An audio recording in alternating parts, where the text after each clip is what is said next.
concerns to you about Mr. Coulson? I don't remember it being particularly strong, but he did raise the question.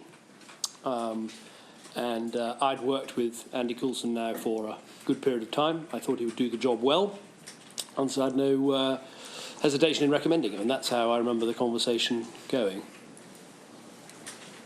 What was the basis, if any, for his concerns, or at least as he expressed them to you?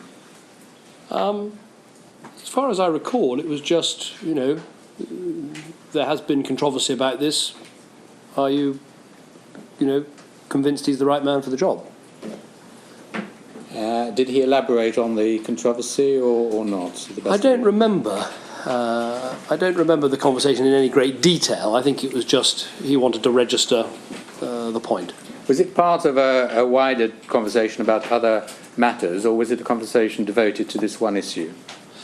I don't recall that. I think it was, a specific conversation. It may have been bound up in us wanting to make sure that people were, as it were, sort of coalition friendly. So that may have been an additional concern.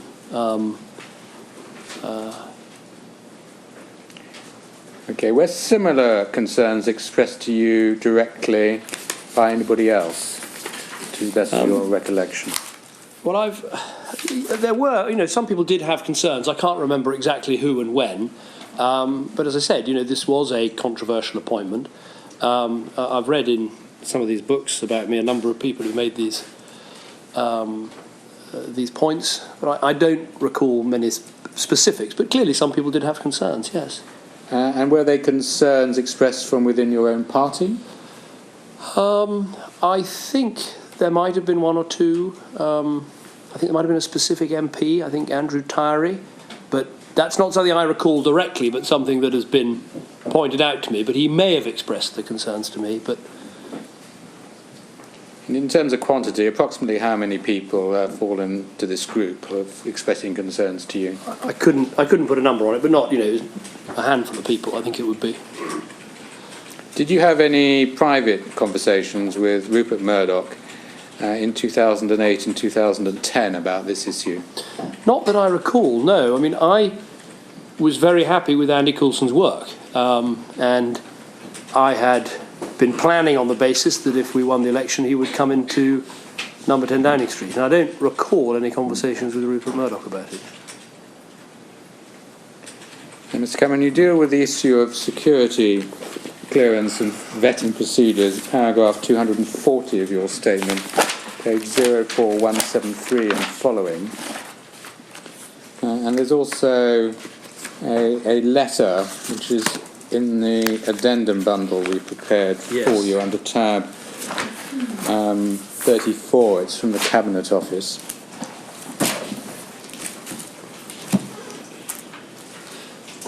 The letter from the Cabinet Office is not very specific, but it says, in respect of both Directors of Communication and PM's official spokesman, 6 post holders between January 96 and May 2010. 3 previous holders of the post, civil servants, already had DV, that's developed vetting, granted by their previous department on taking up their post. Of the 2 others, 2, one special advisor and one civil servant, had DV granted about 3 months after taking up post, and one special advisor had DV granted just over 7 months after taking up post. So Mr. Coulson, of course, wasn't a civil servant. He wasn't already DV'd, obviously. So he fell within the special advisor category, insofar as there is a category here. Is that right? I think that's right. And I think what this letter shows is that it wasn't in any way unique that he wasn't immediately DV'd. And I've looked at this quite closely. I wasn't involved. The issue about who is vetted to what level is an issue for the civil service, not for the Prime Minister. The decision was taken, I think, by the Permanent Secretary at number 10, Jeremy Hayward, not by me. But having looked at all this, I'm absolutely convinced this is a complete red herring. The decision was made properly by the civil service. It wasn't abnormal, as we find from this letter. A similar person in a similar position from a similar background wasn't DV'd immediately. And the reason why he then was DV'd was a perfectly rational and sensible one, which is when we had the East Midlands bomb plot. It was clear we needed more people who were in the communications job, specifically Andy, to have the highest level security clearance so they could help us deal with these issues. So, I know it's one of these things where people have been sort of looking for some abnormality. I think there is none, and I think Gus O'Donnell gave a very clear explanation of this when he came in front of the inquiry. But I think we can short-circuit it in these terms. In terms of security clearance and developed vetting, that has nothing to do with you. It has everything to do with the civil service. Correct. Here, the permanent secretary. Correct. Is that correct? Yes. May I move forward to the... And also, there was nothing inappropriate about somebody who had not undertaken or undergone developed vetting from having occasional access to top-secret material. That's also clear from the letter. I think the letter is important. The lower level of vetting, SC, and it says here, allows long-term frequent access to secret material or occasional/controlled access to top-secret material. So again, another thing that's been put around has been, I think, dealt with by this. Well, I'm grateful I raised it with, or it was raised with Lord O'Donnell, and he offered to ensure that we got the information. I'm grateful to have it. The New York Times piece, Mr. Cameron, on the 1st of Yes. September 2010, were you made aware of it at the time or shortly thereafter? I can't remember the exact sequence of events that day, but yes, I was made aware of it, and I think the key point is that Andy Coulson directly denied, and a statement was put out on his behalf by Number 10 Downing Street about this accusation.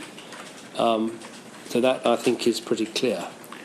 Although the accusation, which we can't go into in any details for obvious reasons, related directly to him, didn't it? That's right, yes. But there was an instant and immediate denial. You didn't return to him for any direct assurances, did you? I don't recall exactly the conversations that took place. It was on the day I moved into Number 10 Downing Street after the birth of our daughter. So that's the memory I have from that day rather than anything around this. But I'm absolutely clear he made an outright denial, and that was that.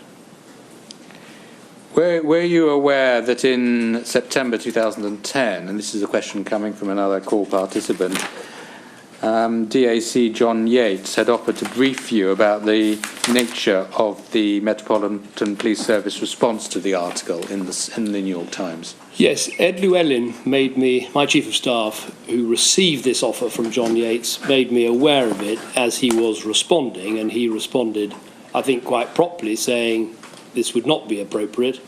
And I think John Yates has accepted that explanation in front of the Home Affairs Select Committee. So I think that's pretty clear. So we understand it. Why was it not appropriate? Well, I think because there was the potential of an investigation following this allegation in the New York Times article. I think in terms of just the perception that there would have been, if I was offered a special briefing by the Metropolitan Police, I think that would be inappropriate. Now, I'm sure the Metropolitan Police wouldn't have done anything inappropriate, but it would have given the appearance of at least being inappropriate. And so Ed Llewellyn declined the request. John Yates said, and I think the words are that was understandable and sensible, I think he said. And Gus O'Donnell, the Cabinet Secretary, looked into this, and he's judged that Ed Llewellyn responded absolutely correctly to this. Did you have any further conversations with Mr. Coulson before his? I think. his The John Yates said the offer was properly and understandably rejected. Those are the words that he used. So I think he understood that while it can be appropriate to brief ministers on operational issues, it wouldn't have been on this occasion. Sorry. Did you have any further conversations with Mr. Coulson about these matters before his resignation, or not? I actually had a number of conversations with him about his impending resignation. What followed from the New York Times article, as I know you've looked at, is the police then had an initial look to see if they should investigate again and said they shouldn't. Then they had another look and again concluded that they shouldn't. And then the Crown Prosecution Service on, I think, the 10th of December said they weren't going to take it any further. So again, these weren't just assurances accepted by me, as it were. They were others that took this view. Then really this was the start of the process whereby Andy Coulson was becoming clear that, as he put it, when the spokesman needs a spokesman, it's time to move on. He was finding his job was impossible to do because of all these stories and the rest of it. And obviously I had a number of discussions with him about his departure. And Mrs. Brooks told us in evidence that she had a conversation with you about phone hacking, but not about Mr. Coulson, in late 2010. Do you remember anything about that? I don't really remember the specifics. I saw in her evidence that this was perhaps something to do with me asking a question about some of these civil cases and what was happening. I suspect it could have been that. I mean, this was an issue that was obviously being discussed. It was a controversial issue with all these civil cases and the rest of it, and I expect I could have asked some questions about that, but I don't recall the specifics. Now, without dealing with specific individuals, we heard Mr. Miliband say that the whole hacking saga was, I think in his words, a failure of the establishment. Is that a view which you share or not? I think it's there are lots of failures involved. There was the failure of the newspaper to prevent it in the first place. There was the failure of the police properly to investigate it. There was the failure of select committees and the like to get to the bottom of it. I think there was a series of failures, and it took, if you like, a sort of more cataclysmic event, which was the revelations, the appalling revelations about what happened to Millie Dowler's family before the whole thing really got opened up in the way that it should have done. Do you see this this saga as an illustration, perhaps in microcosm, of the issue we discussed much earlier on today, namely over closeness between politicians and the press?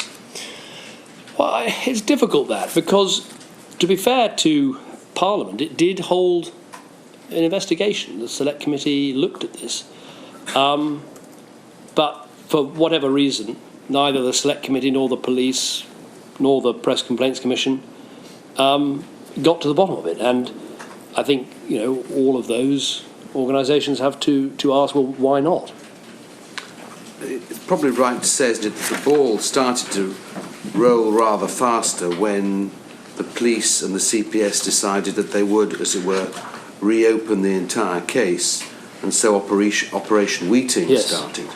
And that got the ball going. Yes. Overcame the initial momentum. Of course, the revelations of July created the mushroom that it has become, I agree. But it's probably fair to say to the police that actually they had started before that revelation occurred. That is absolutely right. Yes, that's a good point to make. Mr. Cameron, may I move on to a separate matter? That's the whole issue of the BSkyB bid. Yes. And we're now at paragraph 158, please, of your witness statement at page 04145. Yeah. Ask you, please, about your own personal attitude to the bid. Were you in favour of it or not?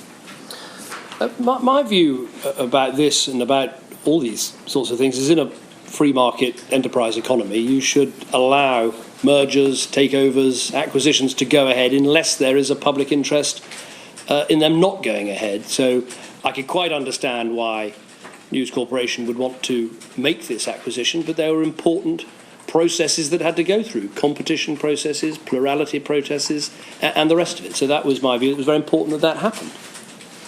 But from a policy perspective, were you broadly on side? Would that be a fair characterisation? Well, I wouldn't put it like that. As I say, I don't think you should stand in the way of sensible corporate moves unless there's a public interest against it. From a political point of view, as I think the Chancellor said, from a political, not a policy point of view, from a political point of view, this was a hot potato. We had half of the Conservative press against it and the other half in favour, and whoever was going to adjudicate on this had a very, very difficult job to do. From your media background, it was the sort of issue with which you'd be familiar. Were you of the school of thought, well, they already own 39.1%, if it raises any issue, it's a competition issue, but it doesn't, on the face of it, raise a plurality issue? I think my sense was that the European Union had ruled that, to all intents and purposes, Sky was already controlled by News Corporation, and certainly from my experience at Carlton, when we were competing with Sky, you certainly felt that Sky was pretty much controlled by News Corporation.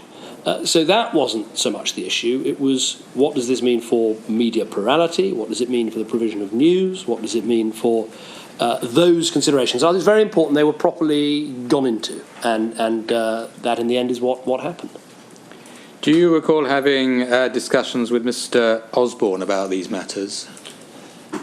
Well, obviously we discussed it on the day that Vince Cable's remarks were made public, and so there was a discussion of what we were going to do as a government to deal with that.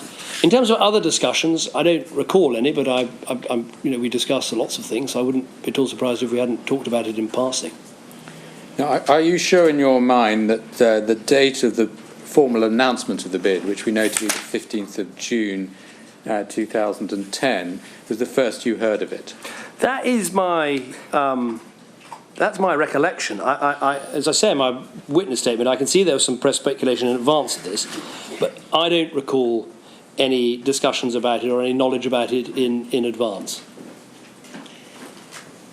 And as for the Culture Secretary, this is paragraph 176 of your statement. You say you don't remember any specific conversations with him, but are we to understand by that it's possible that in general policy terms the merits of the bid might have been discussed with him? Well, I don't recall discussing it with him, but as we'll come on to, he did send me some notes about it, but I don't recall specific conversations.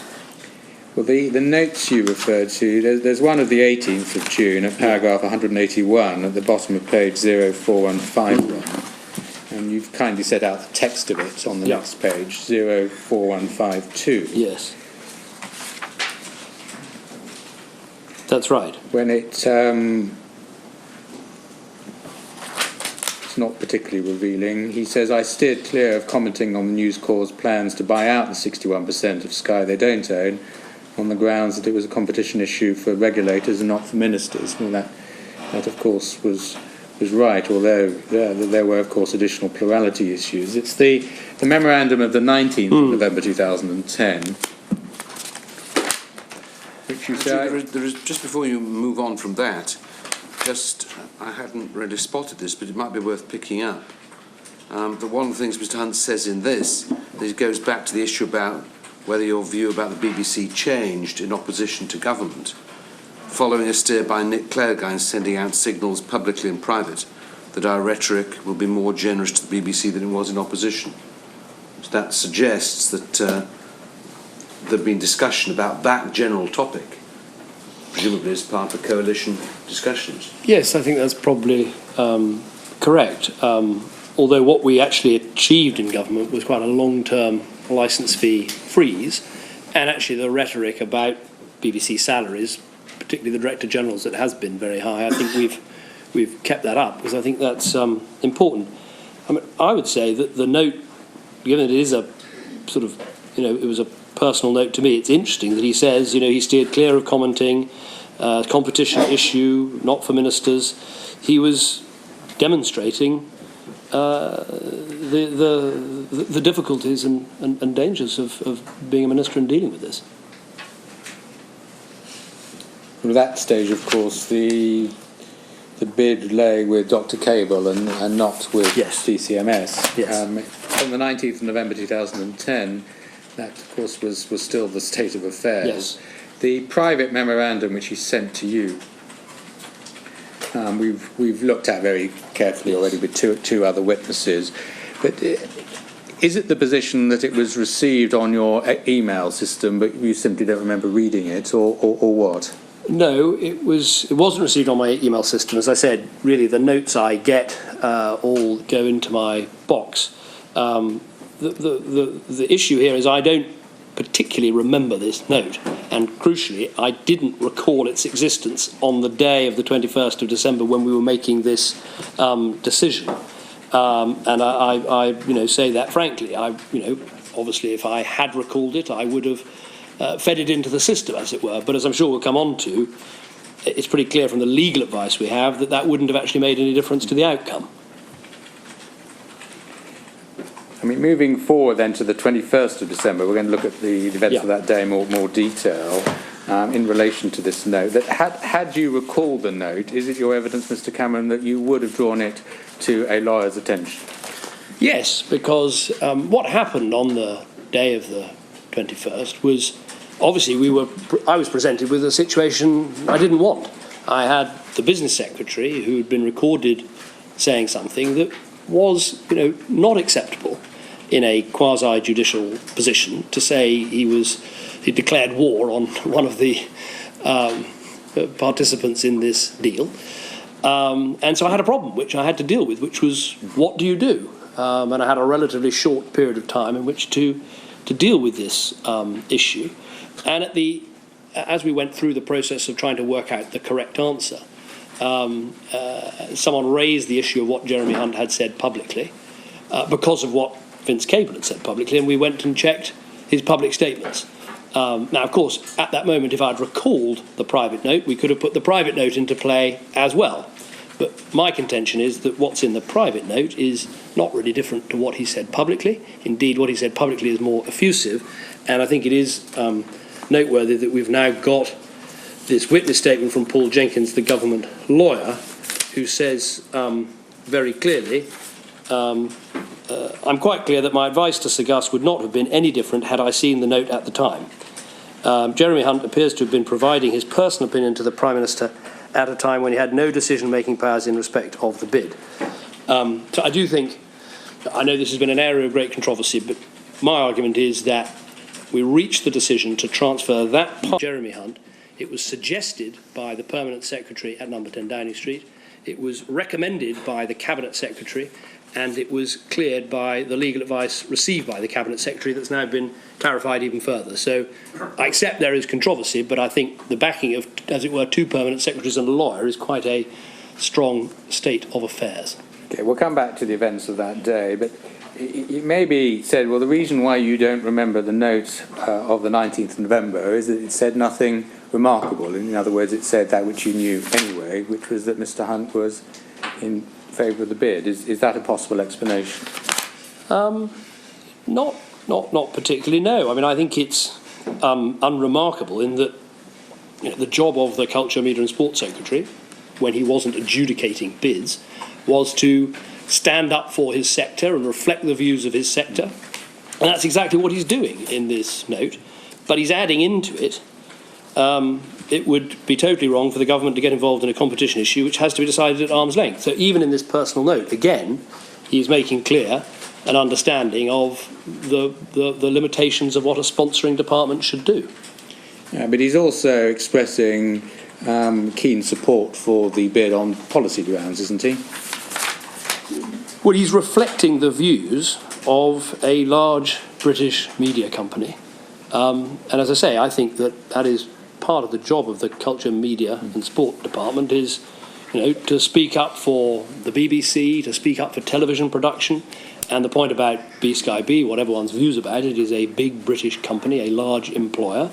And part of the job of the Culture, Media and Sport Secretary is to understand the players, as it were, in that sector and to reflect and understand their views. But I think he was doing it, actually, in a responsible way, adding the point about it would be wrong for the government to get involved in a competition issue.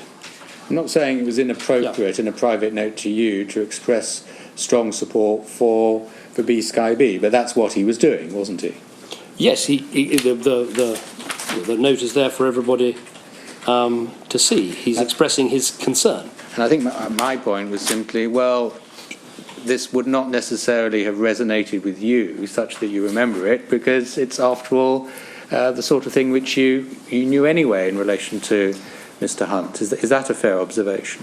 But I don't know I did know particularly what Jeremy Hunt's... I knew what his... I discovered on the 21st of December what his public views were, but this was not high up my list of issues. And we can also see from the notes that he was suggesting, notwithstanding the penultimate sentence, totally wrong for the government to get involved in a competition issue, he was suggesting a meeting between the four of you to discuss the policy issues, wasn't he?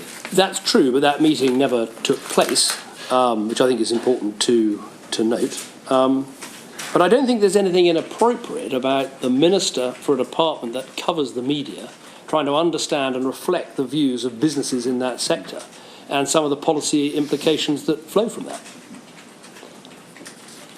It does raise a question, and I won't take it out of order because I anticipate that Mr. Jay might return to it, as to the desirability of putting a minister responsible for this type of decision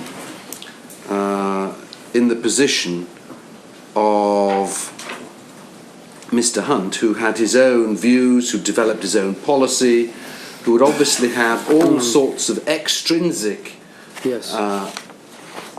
concerns and ideas in the position of having to step outside all of that. And that raises a question. It does. I think the difficulty, I mean, of course, all of this was a set of circumstances I didn't want to come about. I was very happy with Vince Cable adjudicating on this decision. That became literally impossible with what he had said. And so we had to make a decision, and we had to decide, well, what is the best answer to that? And the answer reached on, the advice of permanent secretaries and the rest was transferring that part of Vince Cable's department to Jeremy Hunt was a sensible thing to do. I don't think it's the case that you can't, if you take planning, for instance, you're probably more expert in it than I am, but the Secretary of State for Communities and Local Government, who has some pretty strong views about planning, nonetheless has to step outside his views about planning in general and adjudicate sometimes on issues in particular. And that's, I think, what Jeremy Hunt was being asked to do. I understand that, but the point is slightly different where it concerns the media, because you might have a planning policy and then be able to make a perfectly sensible judicial decision. I'm not sure in this context that there's a difference between quasi and judicial, without difficulty. Of course, if it's in your constituency and you're going to be involved, then you would recuse yourself and somebody else would do it. But the point is that everybody, and it's abundantly clear from all the politicians who have given evidence, have very strong views indeed. Yes. About the I mean, I've made the point in the past. It's a bit like asking football fans about Manchester United. Everyone has got a view, and that is a difficulty. And that's the concern. Now, I raised yesterday the question: was this just one-off? And I was told, well, it shouldn't be assumed that it was one-off, because there will be situations, and therefore, given the terms of reference, for which I have no apology for blaming you, it is something that I've got to think about. And yes. Mr. Jay, you'll deal with it in your own time, but there may be a case for taking politicians, and I've mentioned this in my evidence, taking politicians out of these decisions altogether. And you've had evidence both ways, I think, on that. My point here is that what I decided to do was a perfectly sensible, straightforward and rational thing to do given the circumstances, and I did it on the advice, as I say, of the Permanent Secretary number 10, the agreement of the Cabinet Secretary, with the legal backing of the Cabinet Secretary's lawyer. So I think it was a perfectly rational decision. My question wasn't directed I'm sorry, I'm banging on. Well, we can see Mr. Hunt's overall view from the minute. It's a topic, isn't it, like Marmite or Manchester United, where everybody has a view one way or the other, isn't it? Well, largely speaking, I think that's probably right. You say, Mr. Cameron, going back to the chronology, paragraph 160 of your statement, page 04146, that you're confident that you had no inappropriate conversations on this subject, including with Rebecca Brooks and or James Murdoch in November or December 2010.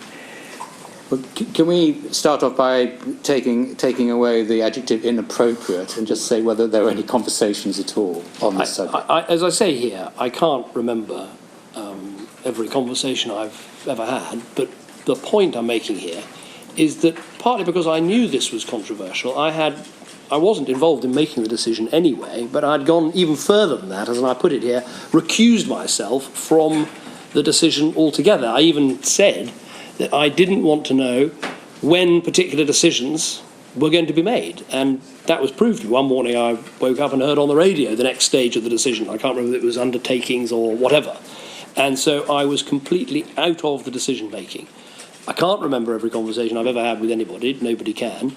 But I am clear about this one conversation I did have with James Murdoch on the 23rd of December, yes.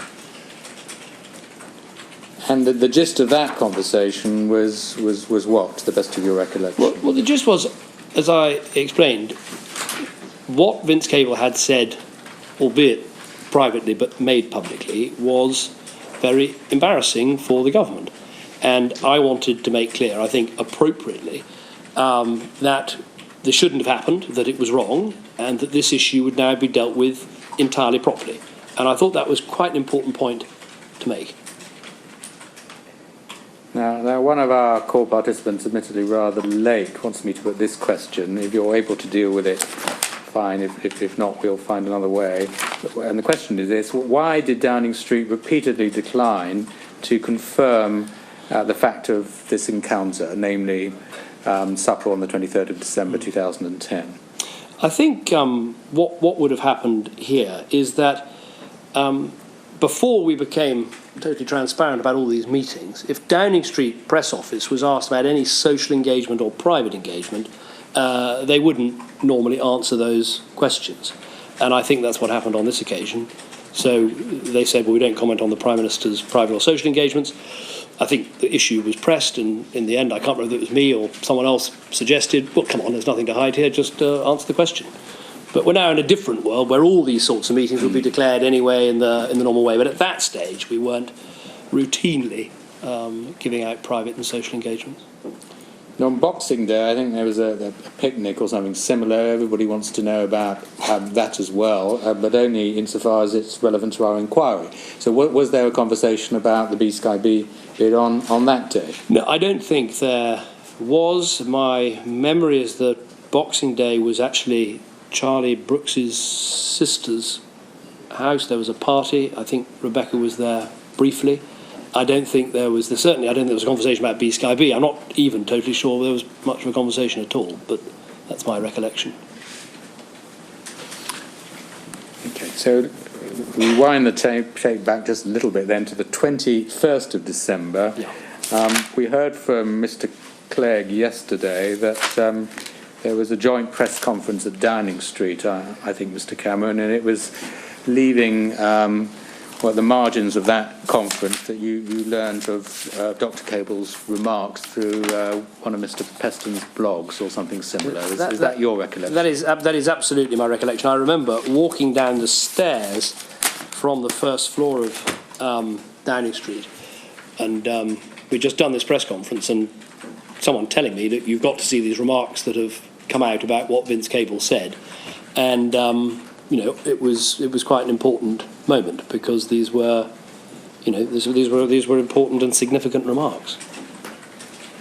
So if we can focus on the highlights really of what happened over the following few hours. We know from paragraph 161 of your statement that you had a meeting with Dr. Cable. Mr. Clegg told us that this was after his meeting with Dr.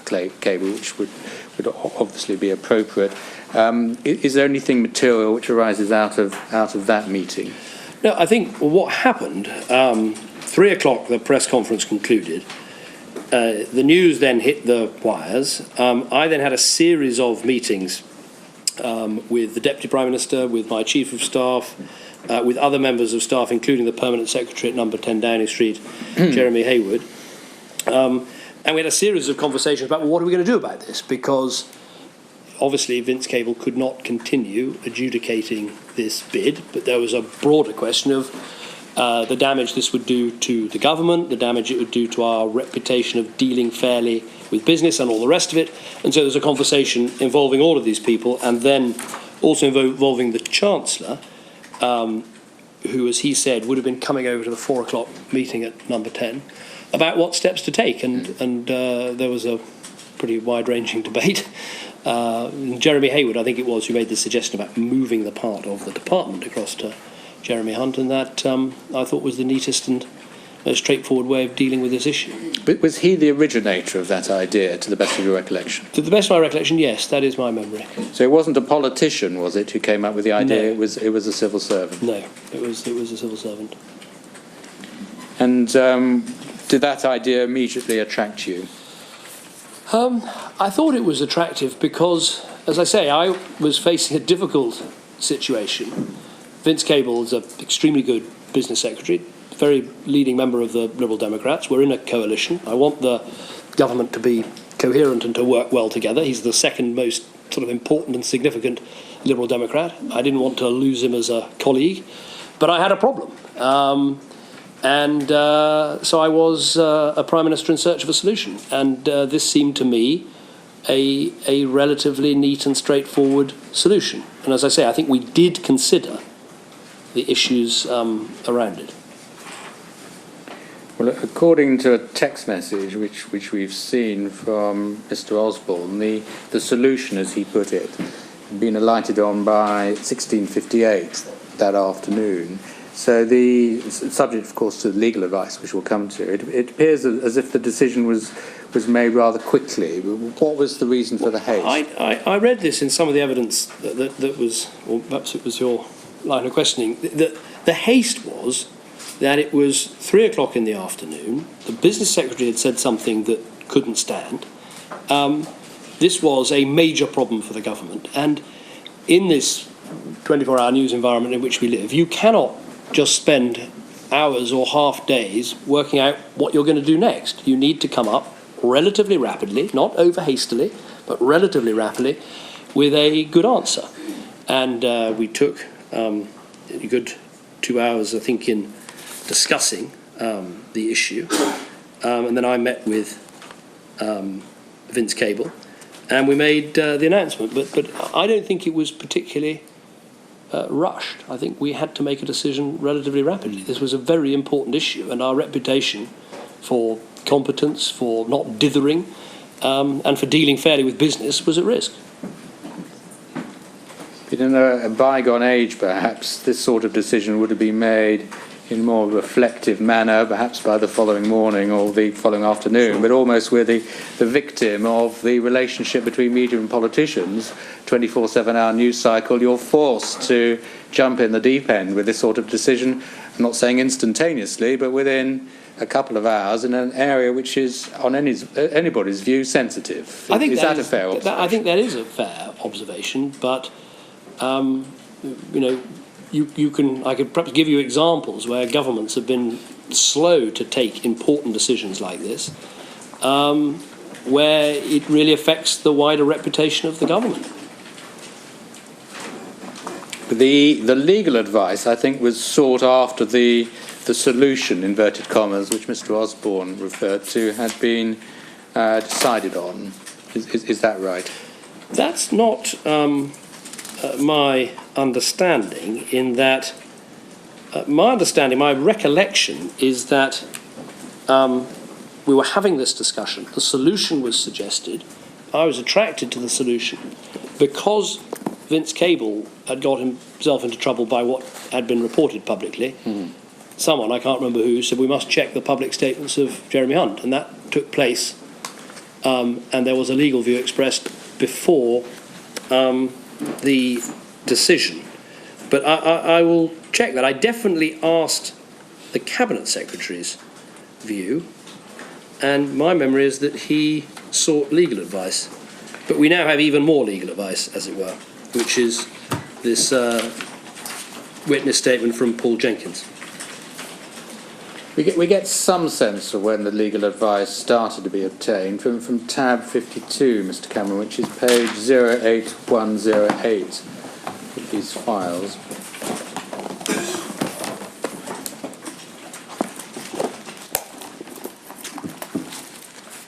There's an email from the legal director at DCMS, timed at 17:24 on the 21st of December, was then forwarded to your Chief of Staff at 17:30, which of course is after the time of Mr. Osborne's text. And it's pretty clear looking at it that this is Mr. Hunt's public statement, which is recorded in the Financial Times interview. Do you see that? Yes. I do see that, but looking again at the timesheet of the day, I had a meeting 5 to 5 with the Cabinet Secretary, and I think it was at that point he said that he thought this was a good solution, but he wanted to seek rapid legal advice. I think he then did that, and of course the announcement was then made at 17:45, at 5:45. So my recollection is there was time for him to look at the legal advice. But as I say, I think this is all slightly academic, as we now have a much fuller position of the government's legal advice. Although if you look at Mr. Jenkins' advice, here of course is the Treasury Solicitor himself, paragraph 5, he tells us he was on annual leave on the 21st of December, but he was frequently called on to provide advice and assistance when on leave. His telephone records show, and he recollects, that he was in contact by telephone from approximately 4:30 p.m. to 5:30 p.m. from a number of senior officials, including Sir Gus. So the advice he was giving was, it might be said a little bit on the hoof, on holiday and in a rush. Isn't that fair?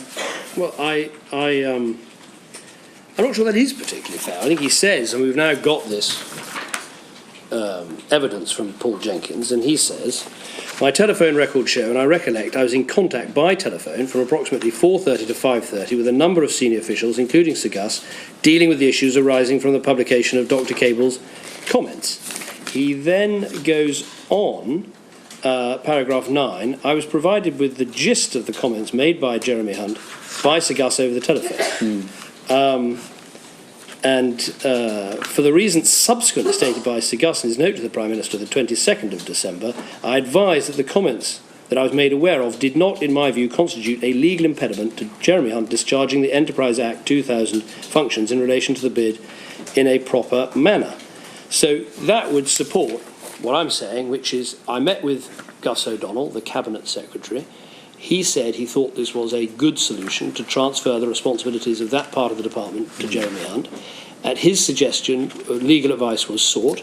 The legal advice was sought, albeit by telephone, but to one of the government's senior legal advisors. That legal advice was played back, which is to say that it was perfectly acceptable for Jeremy Hunt to carry out this role, and it's now been confirmed in a long piece of legal advice that everybody can now see. So it seems to me, yes, we had to make the decision relatively rapidly for the reasons we've discussed, but it was not some rushed, botched political decision. It was a suggestion by one senior official, confirmed by the most senior official in the land, and backed by that senior official as legal advice. But to be clear, Mr. Cameron, the long piece of legal advice is Mr. Jenkins' witness statement, which isn't his legal advice itself. The only legal advice he gave was orally by telephone on the day, and it related only to the piece in the Financial Times, didn't it? Well, it was related to, as I understand it, the public statements of Jeremy Hunt. And the point is, I would argue, that Paul Jenkins has now had time to think about the legal advice he was asked for, the public statements of Jeremy Hunt that were made, and he's now been able to compare them with the points in the note to me of the 19th of November. And he's very clear that, as he says, I've reviewed the relevant sections of this note as set out in paragraph 182 of the Prime Minister's witness statement, and to the extent it may assist, I will comment on whether my advice would have been different had I known about it. And he says, I'm quite clear my advice to Sir Gus would not have been any different had I seen the note at the time. Yes, well, that's his retrospective view of what his advice would have been. But, It is, but I mean, he is the government's legal advisor. I mean, I've Because you're entitled to make the point, Prime Minister, that actually two very senior civil servants had taken a view. They'd gone to the Treasury Solicitor, who is the most senior lawyer in the government, and he'd expressed a view, that was subsequently reduced into writing.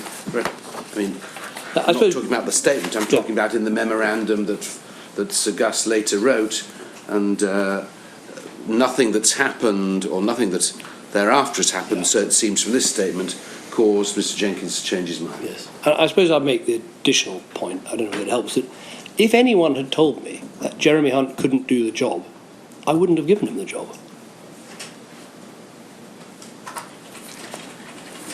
Well, we don't have Mr Jenkins' view on the text message which Mr Hunt sent to Mr Murdoch about congratulations, Brussels, only Ofcom to go, or words to that effect.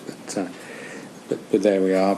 Paragraph 70 of your 170, pardon me, report in the statement. Mr Chair, can I just ask, is Mr Jenkins' statement yet on the system? I believe it is, yes. I think it's on our screens now. Oh yes, no, I can see it, but by the system, I want to make sure that it's in the public domain, because it wouldn't normally be in the public domain until it was either formally read into the record, but I now identify that it should go into the public domain so that everybody can see the whole context in which Mr Jenkins has spoken. Yeah. Just wanted to make one point, Mr Cameron, on paragraph 170 of your witness statement, which is page 04149, where you say the key point, this is 4 lines down, was not whether Jeremy Hunt had expressed a personal opinion about the bid, privately or publicly in the past, but rather how he would conduct himself in the future. That on my understanding, was not in fact the advice of Mr Jenkins, or indeed the advice we see from Lord O'Donnell on the 22nd of December. The point was, had he expressed an opinion which disclosed actual or apparent bias? Do you follow that? I do, but obviously what I'm putting in my evidence is what the Cabinet Secretary's advice was.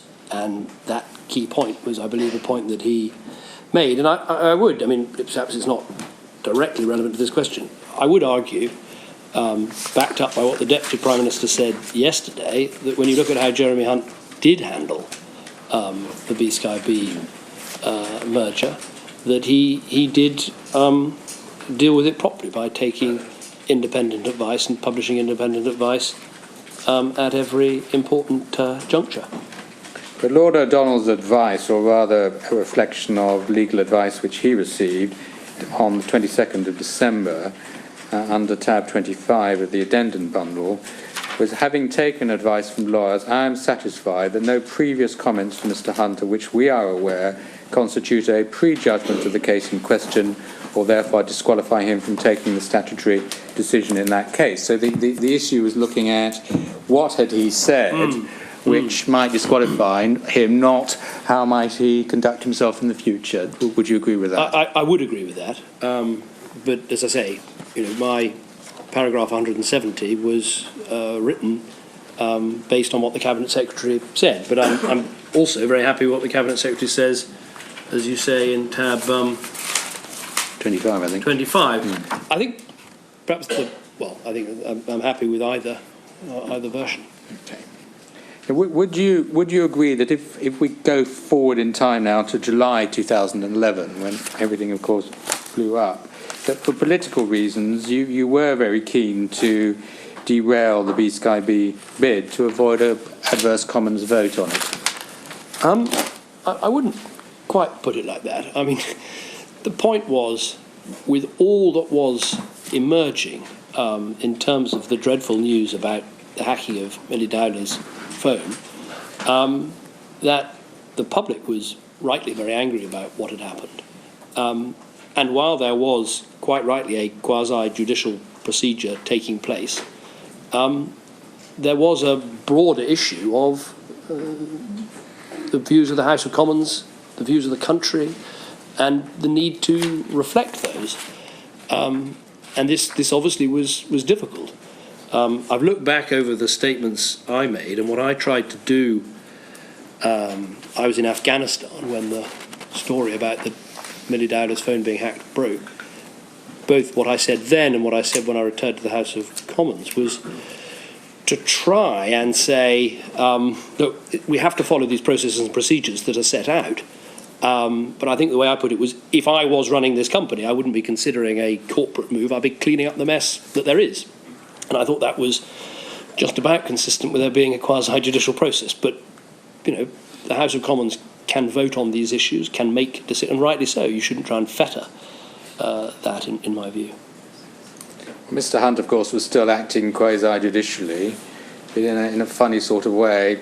But probably everybody was trying to move towards a position where the wheels would fall off the bid for political reasons. Is that not fair? Well, as I say, I think, and there are emails that show this, I think everyone was asking the question, what are the options that exist that are consistent with maintaining the proper procedures and legal processes? And I think that's a perfectly reasonable question to ask.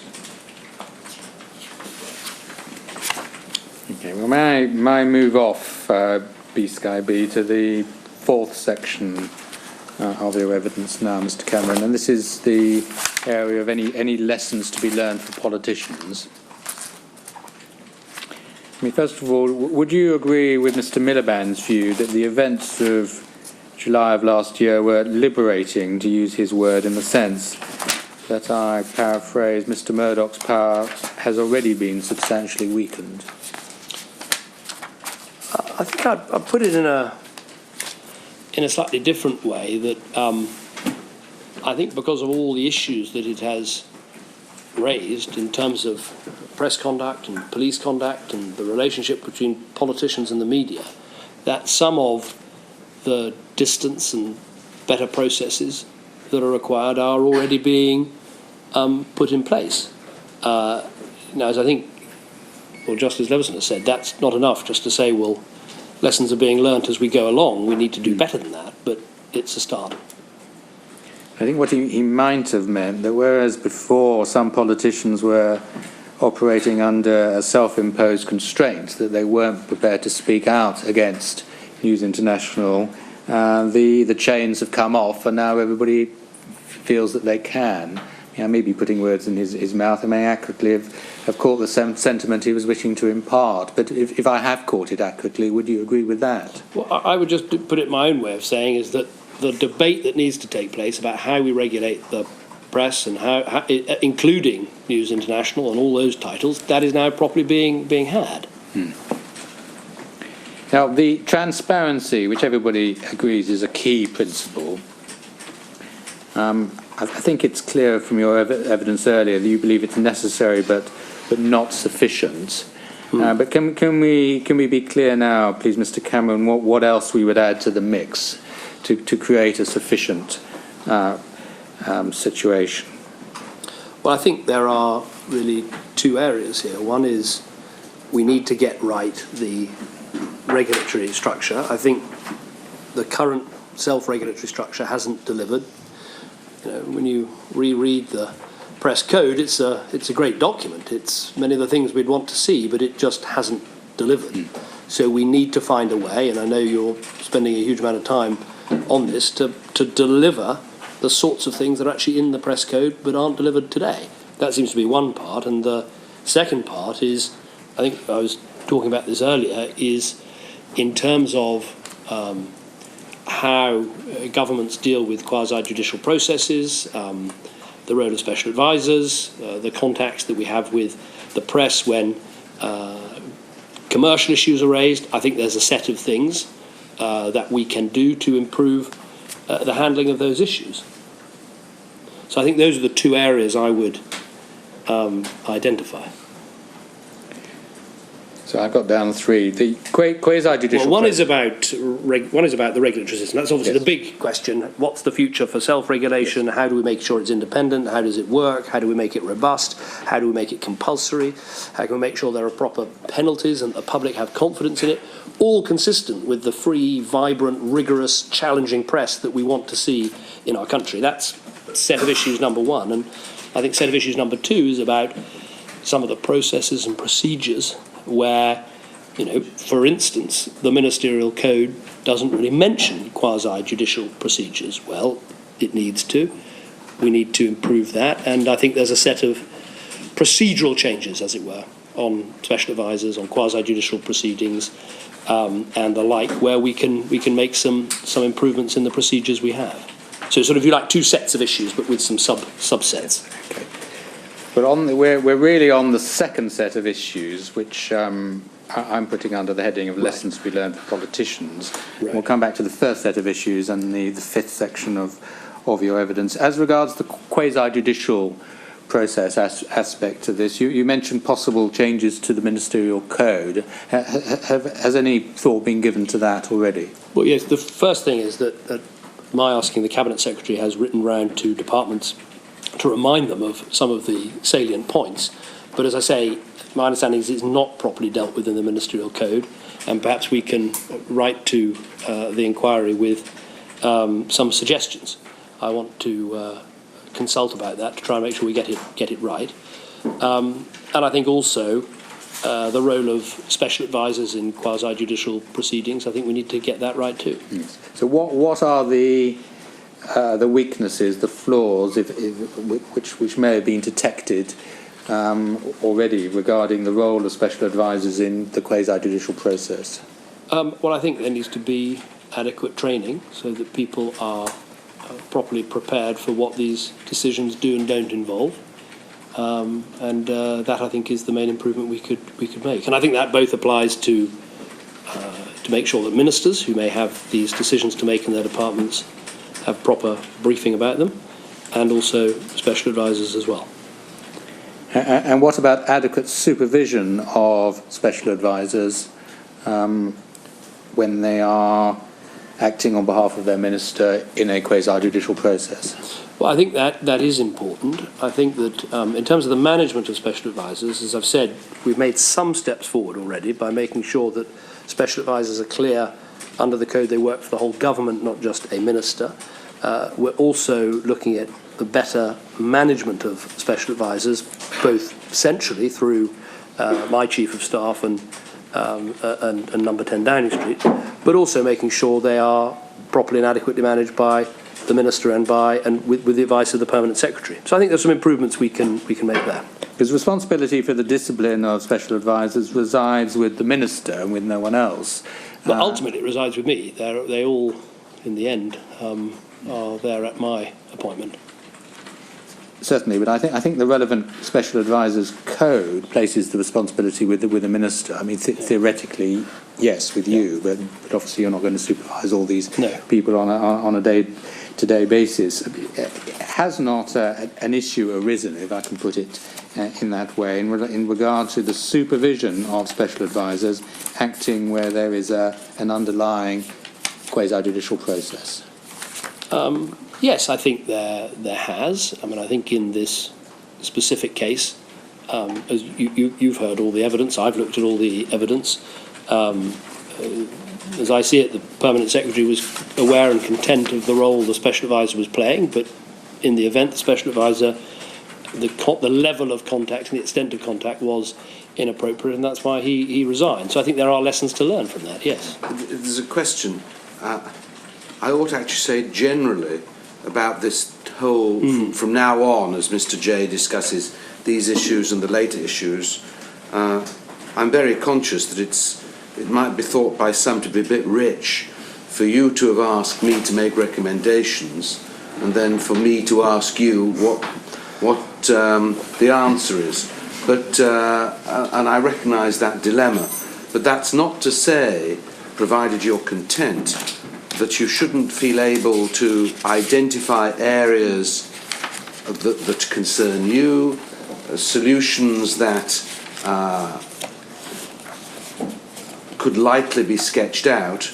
I'm not trying to create a difference between the ultimate view you take and the recommendations I make. I have no doubt my recommendations will be better informed with a word we've used a great deal in the last few months, appropriate input. Right. I'm not trying to ask you to straitjacket me, and I'm certainly not going to try and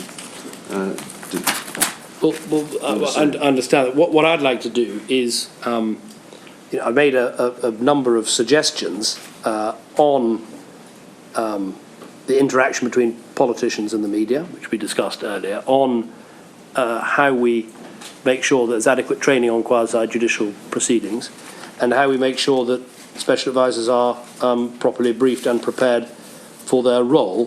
What I'd like to do is consult with Sir Alex Allen, my advisor on the ministerial code on those, and then perhaps write to you with some sort of combined advice from the Cabinet Secretary, my Permanent Secretary Number 10, and Sir Alex Allen about. I think they're not enormous changes, because I think some of this is, as we talked earlier, is about culture and the rest of it. But if there are specific alterations we can make, we should make. I'm very content to adopt whichever procedure you find is most likely to help me.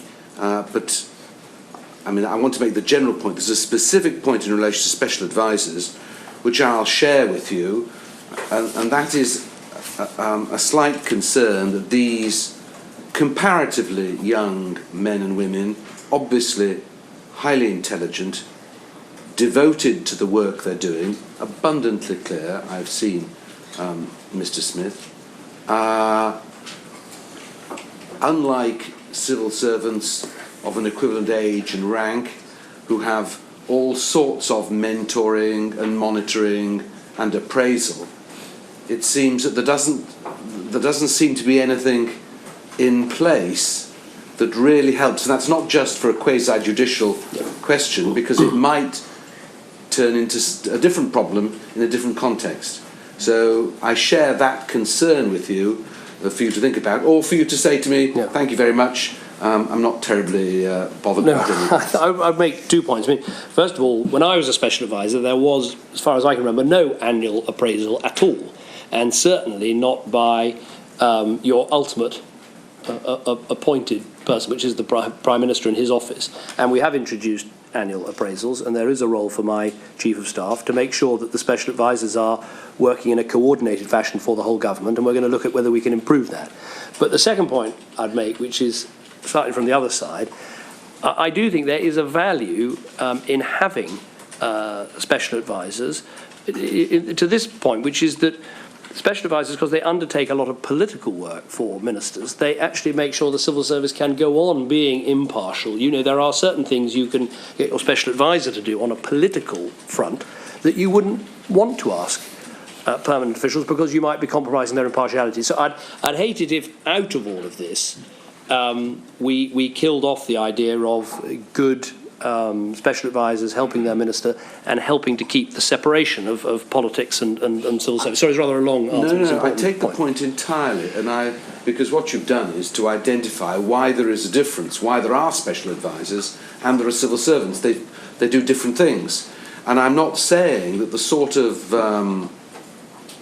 assistance or monitoring or mentoring that I'm suggesting should necessarily come from civil servants. It may be that the party from which they came has to think about whether it has some role in providing some support for these bright people who want to do the right thing, who obviously they have very, very close links with the ministers for whom they're working, but who may not want to trouble them because the whole idea is they are a buffer. Yeah.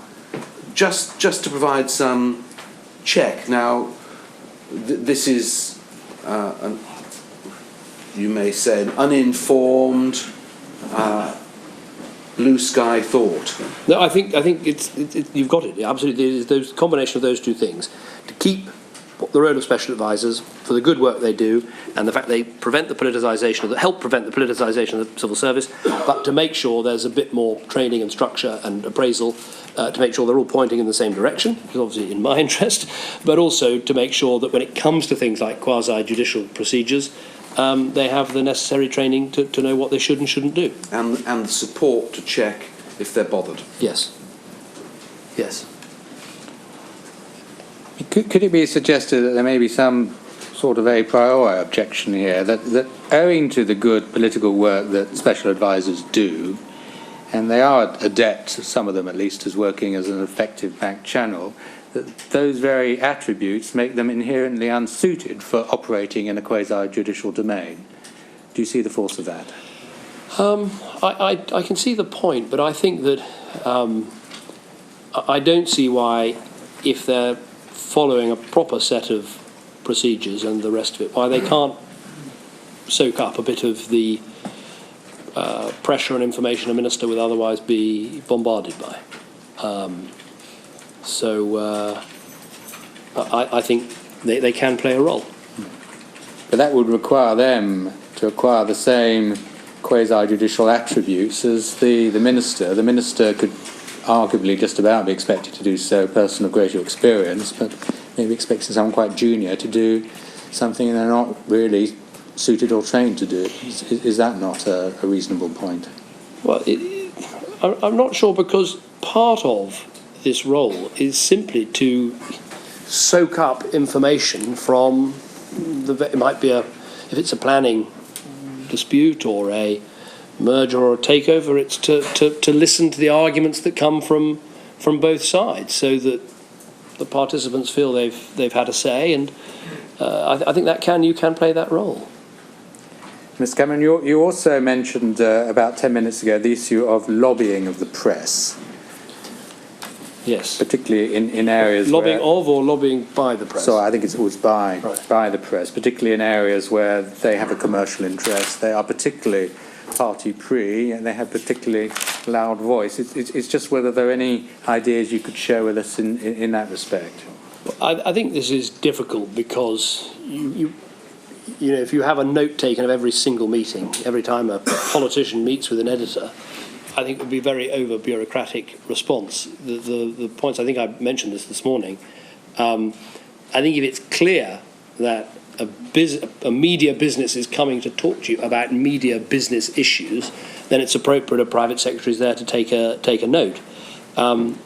If they're coming for a general approach, but they throw in a nakedly commercial point, then perhaps that's something under the ministerial code arguably should happen already. The minister should mention to the private secretary. I gave the example this morning of regional newspapers and the lobbying they do. I mean, the BBC can be quite an aggressive lobbyist on issues like licence fee or charter renewal and what have you, and we must make sure this is treated properly. The social professional boundary and the context where journalists become friends of politicians, which will naturally occur. But how do those friendships impinge, if at all, on the press's duty to hold politicians to account? How do they impinge on the press's duty to hold? Or you think these people might go soft on you because they're your friends? Well, that's one possibility, yes. Or, well, I think this is just people having to police the boundaries between friendship and professional relations. I mean, it's something that happens in lots of walks of life. I'm sure it happens in the law. You've got friends you're sometimes slugging it out with in one of these courtrooms, I guess. It's clear from the advice Lord O'Donnell gave in July of last year. We can turn it up, actually. It's under tab 65 of this bundle.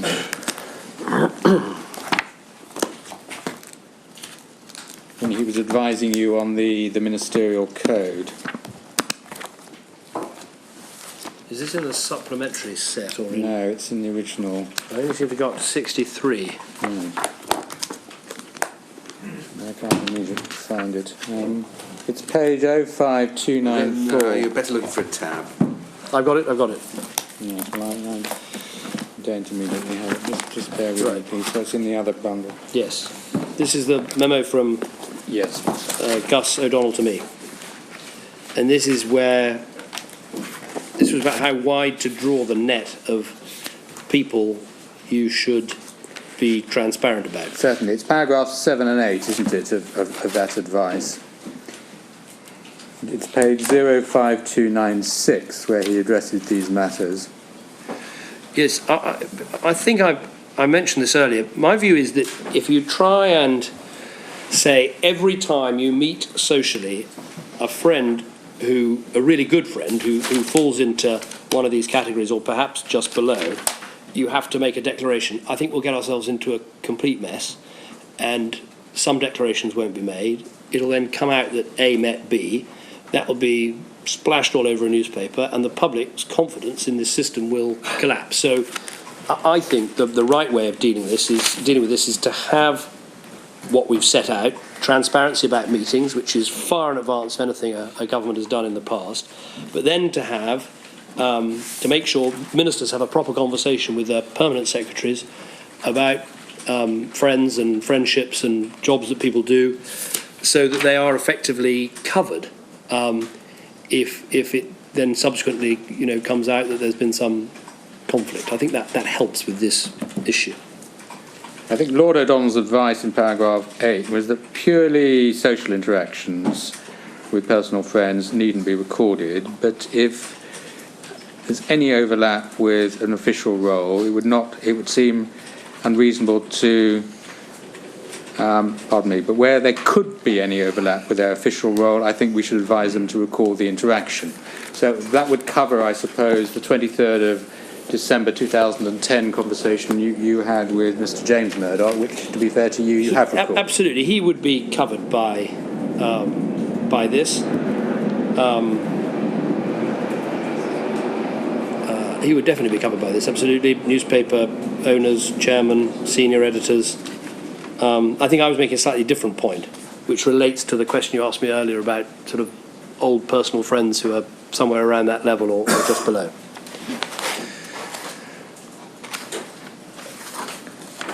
Is that a convenient... Certainly, we'll take the afternoon.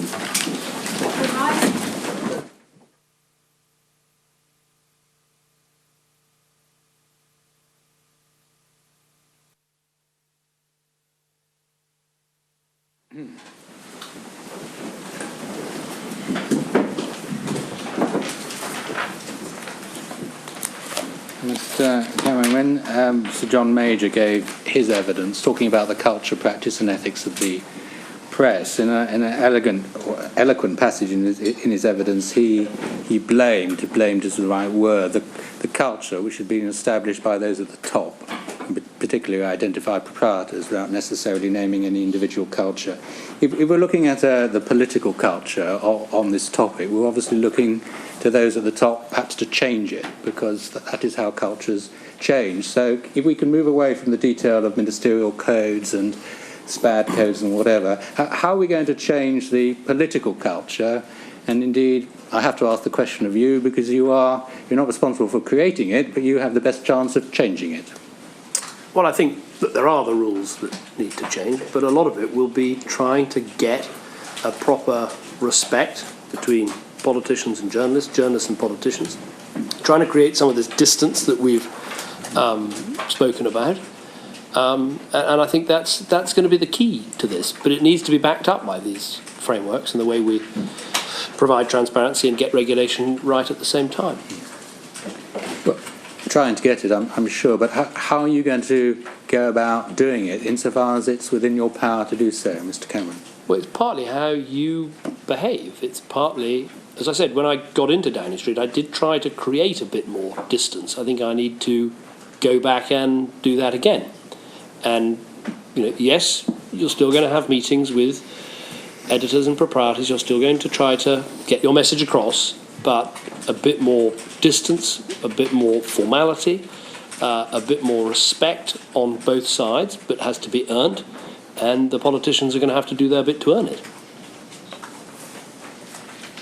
And insofar as there's a quid pro quo, what do you expect, if anything, from the press, from journalists, in order to do their bit, as it were? Well, I think part of this is going to go to the issue of regulation. When I said earlier that self-regulation has failed, what I mean is that this system we have at the moment is not working, and we've got to put something in its place. And what we put in its place will in part depend on how newspapers respond to this challenge. And that is obviously what this inquiry is doing, but newspapers are currently trying to respond to the challenge. through the work that Lord Hunt is doing with the Press Complaints Commission. So there are obviously behavioural changes that politicians and media need to make. There are rule changes we need to put in place. But what's taken a long time to go wrong, I suspect will take quite a long time to be put right. Well, those behavioural changes relate more, it could be said, to the relationship between the press and the public, which was module 1, pardon me, of this inquiry quite a long time ago now. But if we're on module 3, the relationship between the press and politicians, how or in what respects should the press modify its behaviour so that the relationship between press and politicians specifically is enhanced, or at least moves away to the position it's in now? That's very difficult. I mean, that is, in a way, that's a question I think you have to put to the press. I mean, me saying to them, well, we must have, more separation of news and comment and more respect. I mean, that's not going to work. I mean, in a relationship like this, the politicians are going to take their actions to earn respect, which is the distance, the formality, the transparency. Perhaps we should look at, as Gordon Brown was talking about, some of the issues around the lobby, and perhaps we should look at those issues and see if there's more that can be done there. But I think the question for how the press should respond has got to be a question for them, and I don't think it's for me to sort of lecture them on that.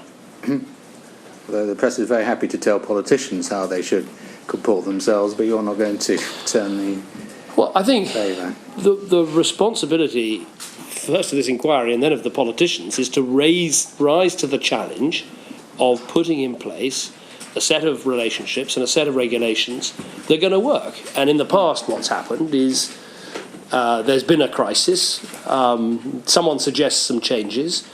The politicians don't really get together and sort it out. They play a kind of game of regulatory arbitrage, one with the other, and the mess continues. Now, the last thing we want is a sort of stitch up by the politicians who sort of rub their hands and think this is a great opportunity to get together and clobber the press. And I totally understand the press's nerve about that. I say in the House of Commons a lot, this must not be kind of revenge for the expenses scandal. The expenses scandal was a scandal, and it was good the press revealed it, however painful that might have been. So what we need to do is, for the politicians on a cross-party, long-term, sensible basis, try and work out what needs to be done with, obviously, the results of this inquiry. Well, that moves nicely into the fifth and last section of your evidence, lessons to be learned for the press.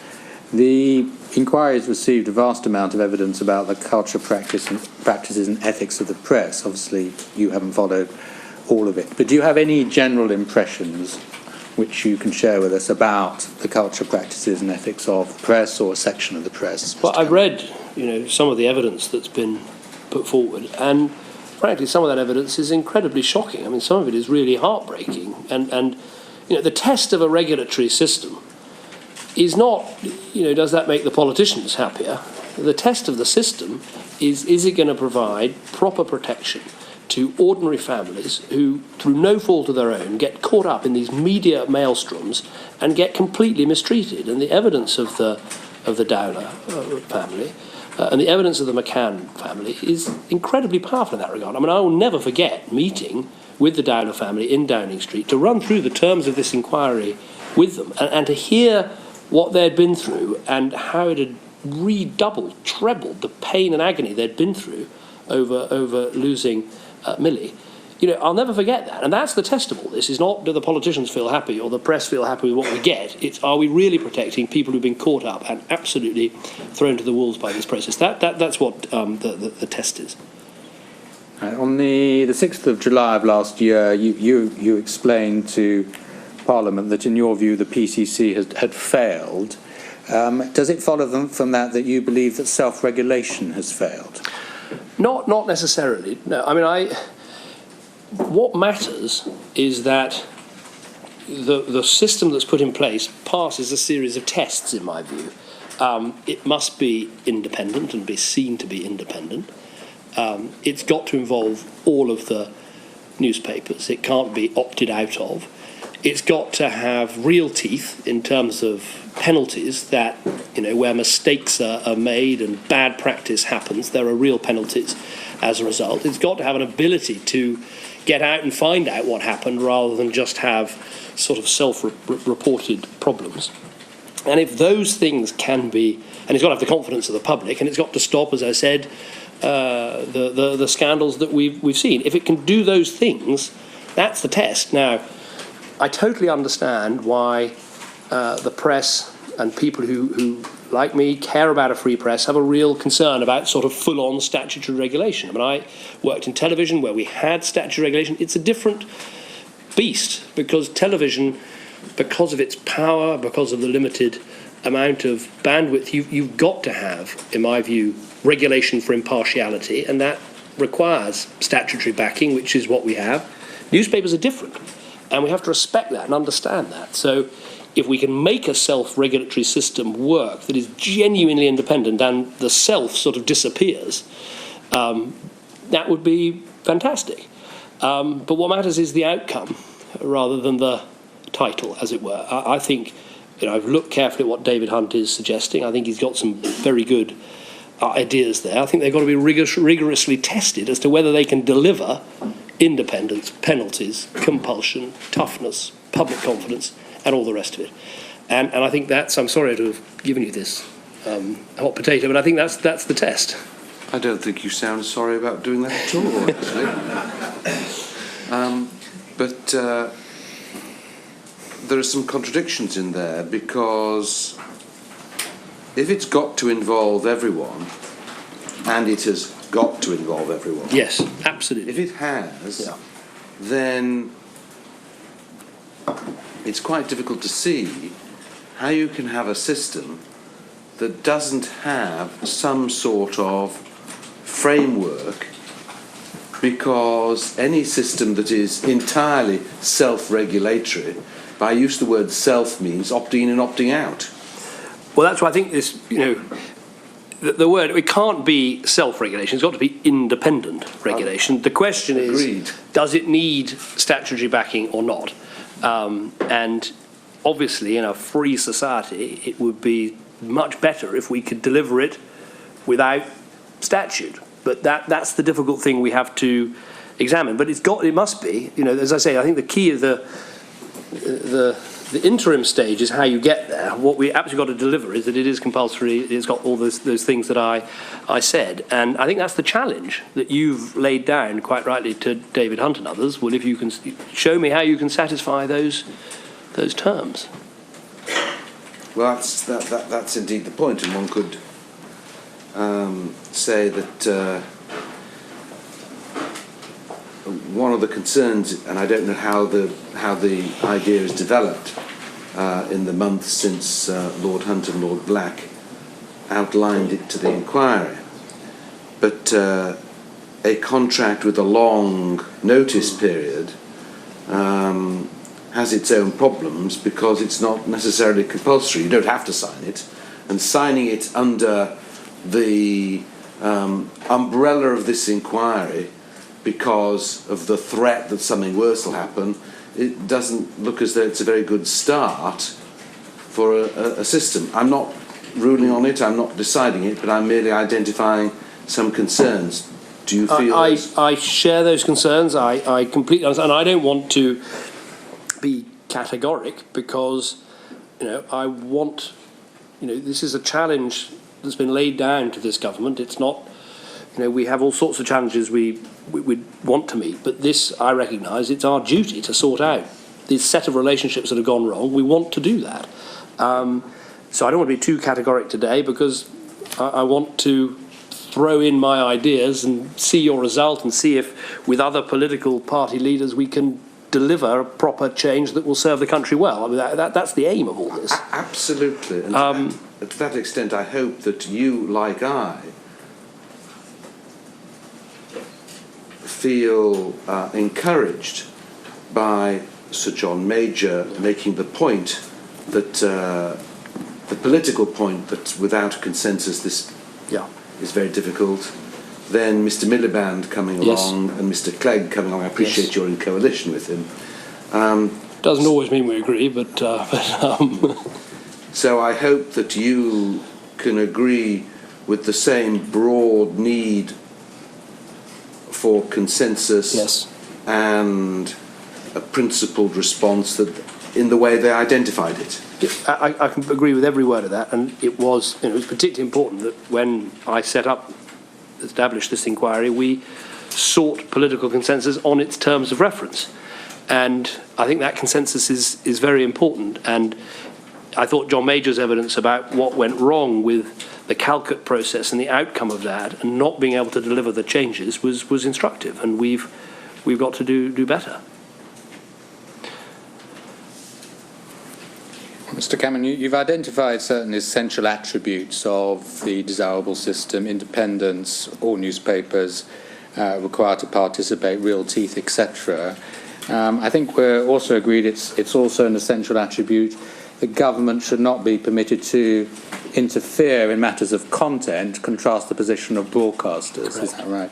But if any statute specifically prevented government from interfering in matters of content, and moreover possessed a number of constitutional safeguards which underscored that, would there be any objection in principle to having such a statutory underpinning?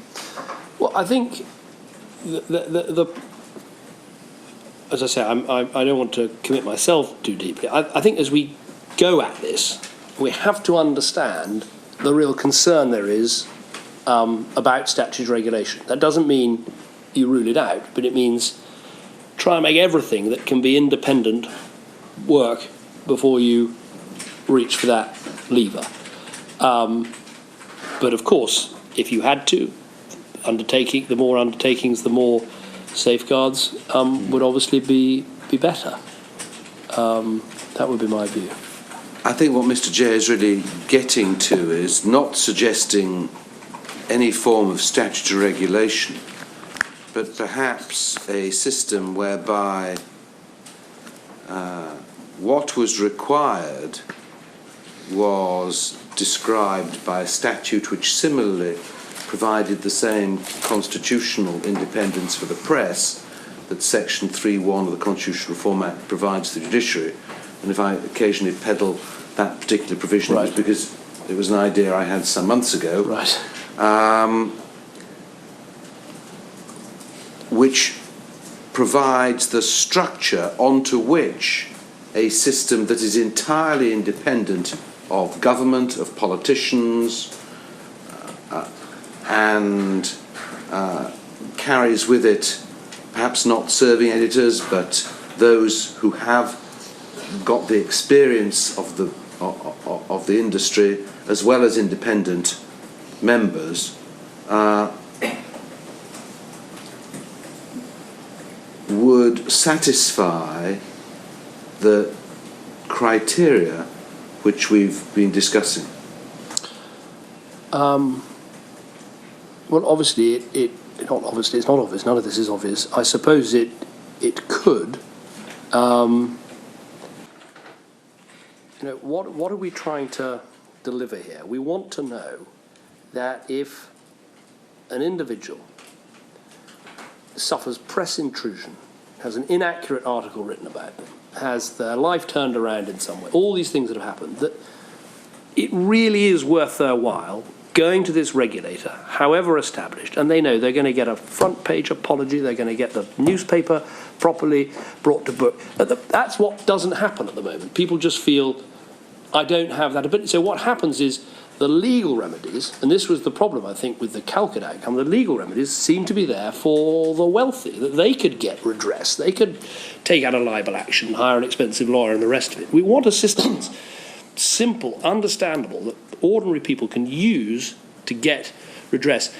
And that's the key to it. And that, of course, if you do something statutory, you can put in rights and points. But I sort of, as you were saying, I can sort of see that we might end up in a lot of, judicial review cases and what have you, rather than what we really want to see, which is rapid, swift action for proper redress. I'm absolutely opposed to trying to create a system that generates more work for lawyers. Right. Well, that's great relief. You can trust me on that. And I entirely agree that swift redress is extremely important. Of course, that redress must be capable of being enforced. Yes, yes. You can't opt out of it. You can't have the situation now where people don't go to the PCC because they feel they're going to have to relive the nightmare all over again and probably not get a reasonable outcome at the end of it. But I think this is the space we're in. How do we deliver that? Is it possible to do it without statutory backing, with statutory backing, with statutory backing with guarantees? It's quite difficult to see. It's quite difficult to see how it can be dealt with purely contractually, because contracts, by definition, can be stepped away from. Well, we've set, as it were, you've set, I think, sort of David Hunt the challenge. Yes, well, and let's see. I think we should see what he comes back with. I'm not ruling it out. No. I'm not ruling any possible solution out. Yeah. I made it abundantly clear to the editors and to Lord Black and Lord Hunt. This is the problem of the press, just as much as it's my problem. But their solution has to work for me. Yes. And what you essentially have identified, in slightly different words, but with exactly the same further, are the criteria that make it work for me. And if it doesn't satisfy the type of requirements that you've just spoken of, then it doesn't work for me. Yeah. Whatever. It doesn't work for me either. But the point is, it doesn't work for the Downers. It doesn't work for the McCanns. It doesn't. That's the test. So I'm sorry, I don't have the whole answer, but I think the question you've challenged the industry with is the right one, and we have to see: is there some way of saying, if you're not part of this, you're not in the lobby, you don't get any information from government, you don't get this, you don't get that, and there's also other things. So is there a way of making it that it becomes effectively compulsory? Because I totally accept we can't. We can't say it's the last chance saloon all over again. We've done that. It's quite difficult to see how the government can withdraw favours, as it were, like the lobby, unless you tell me differently. Well, I'm just, trying to think of, are there ways of encouraging a system that everyone takes part in, but short of, this quite understandable neuralgia people have about statutory regulation when we're talking about a free press. So that's the challenge. I don't think I've got the answer, but David Hunt knows what the challenge is, and if he can't convince you, and if he can't convince the political leaders who will know we have to sort this out, then that's going to be the problem. But that's the challenge.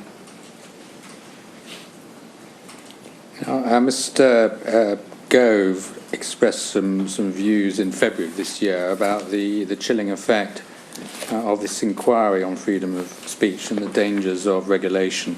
Are those views which you associate yourself with or not? Well, we have a slightly different view. Michael's, comes from a print press background. He was news editor of the Times. I think he's right to make the point. There's a danger if we don't get this right that you could have a chilling effect. We don't want that, but we all put our points in our own way. Okay. As for the future of press regulation, you've adumbrated your ideas. Is there anything else you'd like to add to that, Mr. Cameron? No, I think we've discussed the overall challenge, and that's what we need to meet. And we should, just as I say again, we've got to bear in mind who we're doing this for, why we're here in the first place, and that's the real test. If the families like the Dowlers feel this has really changed the way they would have been treated, we would have done our job properly. Is there any aspect of your evidence which we feel we haven't covered? Obviously, you've supplied detailed evidence in writing. I haven't gone through every single paragraph, but if you think there's a salient omission, we will address it now. No, I think we've covered the waterfront. Could I suggest that it's not just the Dowlers, but really encompasses all those whose privacy or rights have been intruded upon without any sufficient public interest. Would that be fair? I agree with that, but I think it is, you know, those of us who are who put ourselves in the public eye, that doesn't mean you give up all your rights to privacy. Of course it doesn't, but I think it is different. And, you know, politicians have to accept a greater level of questioning and all of that. And that's why I think focusing on the regulatory system is better than focusing on privacy laws or other legal remedies, which can tend to favour the powerful rather than people who just get caught up in this storm, and it completely changes their lives. On the basis that they haven't got the resources or the equipment to take on the press. It's actually why I used the phrase sufficient public interest, because you would be the first to recognise that being in public life, the threshold for what might be an invasion of privacy for somebody who isn't a politician is going to be different to somebody who is, or somebody who has celebrity status for some other reason. There is still a threshold. It isn't zero, but it's a different threshold. Totally. They could probably safely leave their child in the pub and not have the same attention focused on them, which I don't complain about at all. I think it's a perfectly legitimate point has been made. Well, it was rather interesting, the number of those in the newsrooms who reported it, who said, well, actually, that happened to me, or I did it to my child. I heard a number of stories from members of Parliament who've been left in motorway service stations outside butchers' shops, and it helped me understand some of my colleagues a lot better.